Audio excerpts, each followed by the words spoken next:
OK Business, les spécialistes de la transaction de commerce et d'immobilier d'entreprise qui accompagnent les entrepreneurs dans le développement de leurs projets. Présente Sud Radio, Osez entreprendre, Thomas Binet.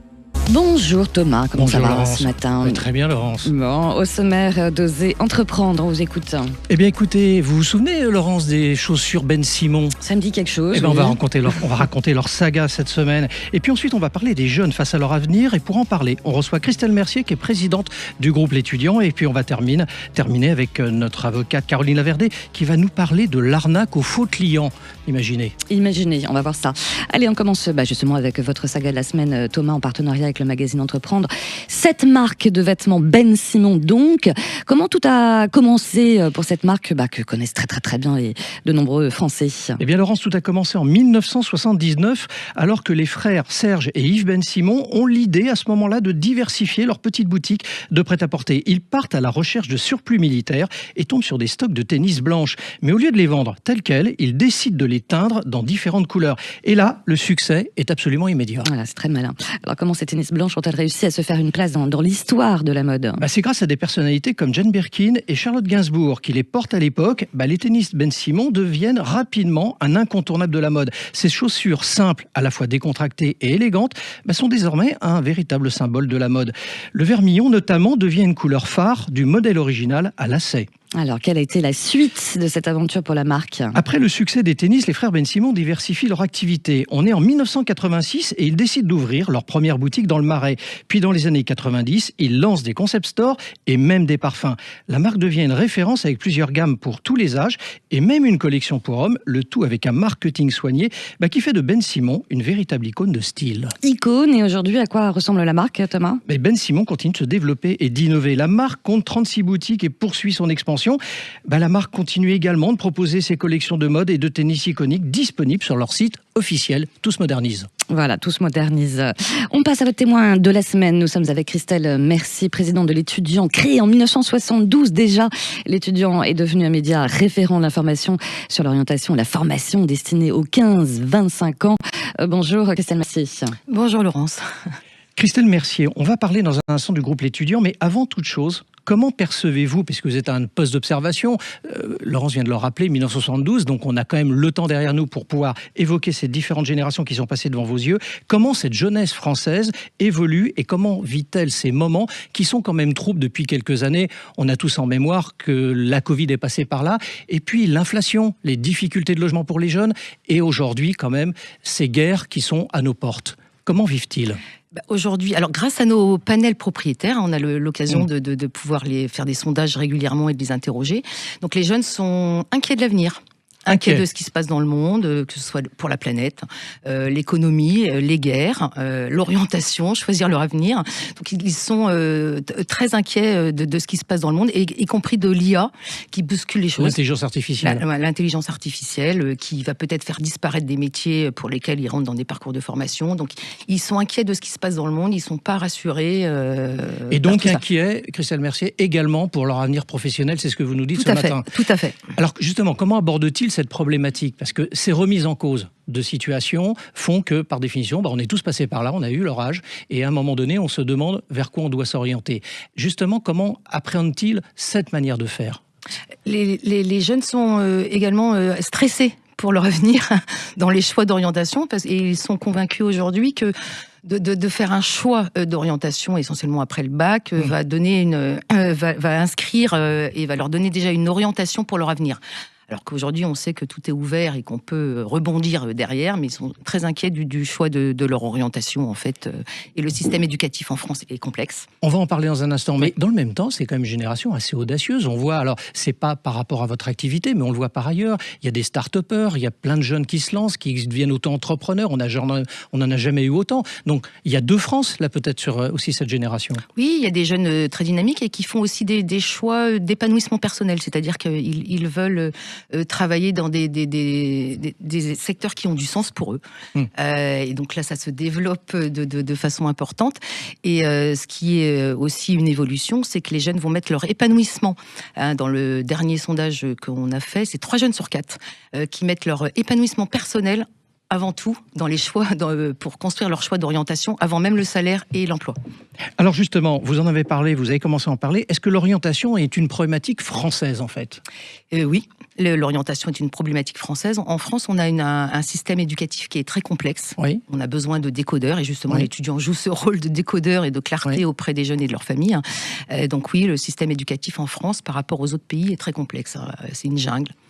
Voilà, il y a beaucoup de formations, beaucoup de... Mais c'est complexe aussi pour les écoles, notoirement. Oui. Parce qu'on a tout professionnalisé. Beaucoup de normes sont passées par là. Donc, est-ce que c'est pas tout ça aussi qui a complexifié tout s'est complexifié, voilà, tout s'est complexifié. La diversification de l'offre de formation, les nouveaux métiers, les métiers qui disparaissent. Donc tout ça, faut s'adapter pour faire en sorte que la jeunesse se forme à l'évolution du monde. Donc oui, les jeunes ont évolué. Tout a évolué en fait. Alors vous avez parlé. Je reviens sur un point que vous avez évoqué il y a un instant sur l'intelligence artificielle. Vous dites que évidemment, ça révolutionne. Alors, ça révolutionne pas que pour eux, je crois, pour nous tous, évidemment. Nous tous, c'est vraiment une révolution, tout à fait. Voilà.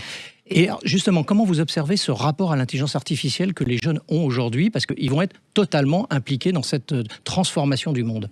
Ouais, alors, par rapport à l'intelligence artificielle, leur première inquiétude, c'est de rentrer dans des parcours de formation qui feraient qu'ils se forment pour un métier qui pourrait disparaître avec l'IA. Ah oui, donc une perte de temps, en d'autres termes. Une perte de temps et que même nous, les plus adultes, on ne sait même pas quels métiers encore vont disparaître avec l'IA. Donc ça, c'est une de leurs angoisses. Parallèlement, ils se servent de l'IA. Bien sûr. C'est-à-dire que même pour leur orientation, ils ont besoin quand même d'avoir des sources fiables. C'est-à-dire que c'est leur avenir. Donc leur avenir est stressant. On va s'intéresser maintenant au groupe L'Étudiant. Laurence l'a dit en lancement, créé en 1972 par René Sylvestre, le journal L'Étudiant ainsi que les salons étaient devenus, pour des millions de jeunes, on en a fait partie, une source de référence, évidemment, pour choisir notre orientation à l'époque, mais aujourd'hui, c'est devenu également une source d'information pour la plupart des jeunes. C'est quoi le parcours du journal L'Étudiant, justement ? Alors, de l'époque, maintenant c'est devenu un groupe. Oui, on a, depuis 72, donc on a plus de 50 ans aujourd'hui, le groupe L'Étudiant a plus de 50 ans. L'Étudiant a été pionnier, aucun média d'orientation n'existait à l'époque, il n'y avait rien pour les jeunes, le marché n'existait pas. Donc, L'Étudiant a été le premier à créer des magazines, des guides, le premier à construire le concept des salons, ça n'existait pas, le premier à faire des classements. Et aujourd'hui, on s'est sans cesse réinventé en permanence pour suivre les évolutions des usages, les évolutions du monde, pour construire des produits au plus proche de leurs préoccupations. Et on est toujours leader aujourd'hui. Vous êtes toujours leader. En 2019, vous décidez d'abandonner les versions papier du magazine. Ça, c'est l'évolution technologique, digitale. Nos lecteurs étaient déjà sur notre site. Du coup, le digital prend la place du papier et vous devenez donc un vecteur principal d'information à travers ce digital avec 4,9 millions de visiteurs uniques par mois. C'est colossal quand même. C'est colossal et si on cumule toutes nos audiences, aujourd'hui on a 60 millions de points de contact par an. Donc on a un média très puissant pour toucher les jeunes et leurs familles, sachant qu'on a également les parents sur nos audiences. On a à peu près 35 à 40%, 35% sur notre site internet, 40% sur nos salons. Donc les parents se préoccupent aussi de plus en plus de l'avenir de leurs enfants. Et les salons, vous venez d'en parler, je précise que vous en organisez 110 quand même également par an, ça fait 1 million de visiteurs. Là aussi on a des chiffres quand même qui sont importants. On a des chiffres importants et puis c'est un véritable, en fait L'Étudiant a plusieurs supports, effectivement, il y a le digital et les salons, mais on est sur plein de points on est sur multicanal, en fait, sur les réseaux sociaux, sur le site. On anime tous ces jeunes et on les accompagne tout au long de l'année en leur apportant des décryptages, en les rassurant, en les inspirant pour leur avenir. Eh bien, on suivra ça dans les prochaines semaines et les prochains mois pour voir comment le groupe L'Étudiant évolue également. Merci à vous. Merci beaucoup. Merci beaucoup, Christelle. Merci, président de L'Étudiant. Ça nous rappelle nos jeunes années, mon cher Thomas. Allez, les essentiels de l'entrepreneuriat, c'est parti. Bruno, le spécialiste des fournitures et de l'équipement pour les professionnels, présente. Sud Radio, Osez entreprendre, les essentiels de l'entrepreneuriat. Et c'est avec notre avocate Caroline Laverdé. Bonjour Caroline, enchantée.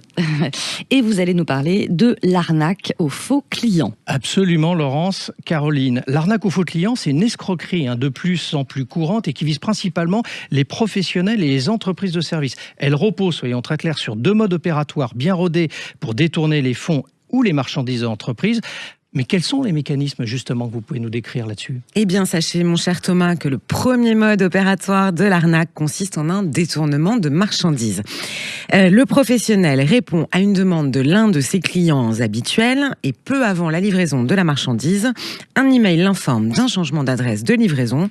Le fraudeur qui a usurpé l'identité du client de l'entreprise récupère alors la marchandise. Mais on peut s'apercevoir que cette arnaque au faux client peut aussi prendre une autre façon d'être, une autre version. Tout à fait. Le second mode opératoire est plus sophistiqué. Après avoir validé un devis, le faux client prétend avoir envoyé un paiement supérieur au montant du devis et demande un remboursement rapide. L'entreprise lui renvoie la somme et s'aperçoit ensuite que les fonds n'avaient finalement jamais été crédités sur son compte. Et bien sûr, plus de nouvelles du faux client. Alors comment on peut se prémunir face à cette arnaque ? Eh bien, quelques précautions permettent de limiter les risques, vérifier l'identité du client, confirmer son authenticité via des sources officielles, exiger un acompte, refuser les paiements douteux et préférer des moyens de paiement sécurisés qui n'impliquent pas d'intermédiaires inhabituels. Et posons-nous maintenant la question de savoir qui est concerné par cette arnaque. Eh bien, les arnaques aux faux clients ciblent aussi bien les indépendants, les PME que les grandes entreprises. Les professionnels qui travaillent sur devis et avec une clientèle variée sont particulièrement vulnérables. Il faut donc signaler toute tentative de fraude à la Direction générale de la concurrence, de la consommation et de la répression des fraudes, la fameuse DGCCRF, et porter plainte si vous êtes fait arnaquer. Merci Caroline. Merci beaucoup pour Merci tous ces conseils. Et Thomas, on se retrouve dans quelques instants, bien sûr, avec Oser Investir pour parler d'investissement immobilier rénové. Sud Radio, Oser Entreprendre, Thomas Binet. Avec OK Business, les spécialistes de la transaction de commerce et d'immobilier d'entreprise qui accompagnent les entrepreneurs dans le développement de leurs projets.